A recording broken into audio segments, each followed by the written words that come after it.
experiment of John Bell essentially demonstrated that you cannot make the following assumption.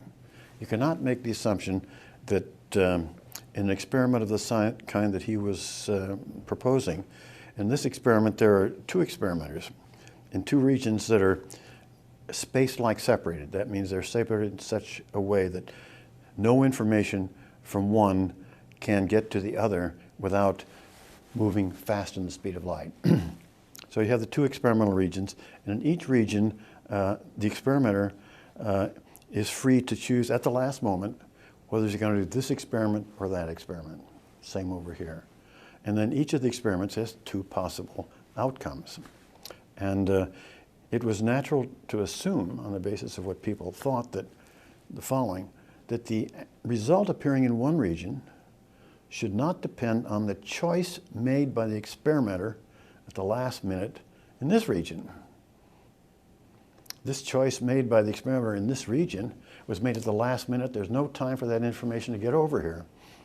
So the presumption is that, therefore, whatever happens here, the outcome of this experiment, cannot depend on this choice, and the other way around.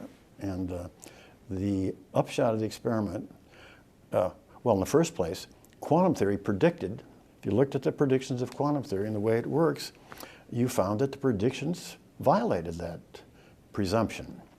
So there are two things that could happen. Either the experiment would turn out to demonstrate that quantum theory was wrong, or if they demonstrated that quantum theory was right, then there was a huge puzzle. I mean, it would mean a profound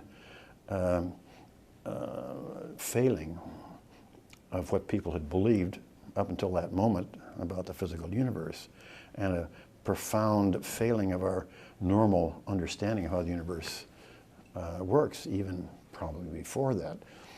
And so, in fact, the first experimenter to do it was John Clauser, was at the University of Berkeley at that time, and he assumed that he would win the Nobel Prize because he was sure that information could not travel at the speed of light. Therefore, the predictions of quantum theory would be wrong. His experiment would show that quantum theory was wrong, and that would be a sure Nobel Prize discovery.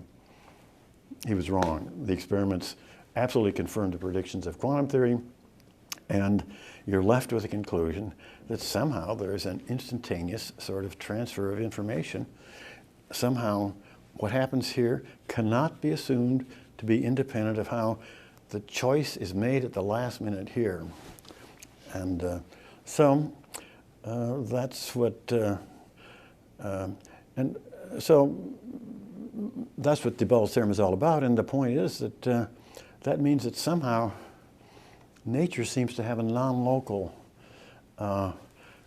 seems to be acting non-locally. I mean, the material picture of the universe that existed before, everything was kind of, you know, this causes this, it's all kind of a contact connection.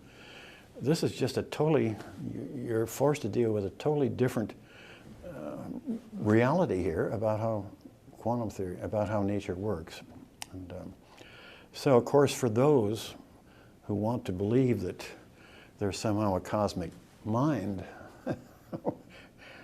working, this is something that they can point to and say, well, you know, this looks like it's moving in that direction.